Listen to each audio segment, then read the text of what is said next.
கனைத்திளங்கற்றெருமை கன்றுக்கு இறங்கி நினைத்து முளைவழியே நின்று பால் சோர நனைத்தில்லம் சேராக்கும் நற்செல்வன் தங்காய் பனித்தலை வீழ நின் வாசல் கடைப்பற்றி சினத்தினால் தென் இலங்கை கோமானை செற்ற மனத்துக்கு இனியானை பாடவும் நீ வாய்த்திரவாய் இனித்தான் எழுந்திராய் ஈதென்ன பேருறக்கம் அனைத்தில்லதாரும் அறிந்தேலோர் எம்பாவாய்.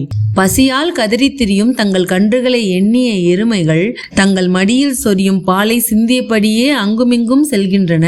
அவை சொரிந்த பால் இல்லத்து வாசல்களை சேராக்குகின்றது.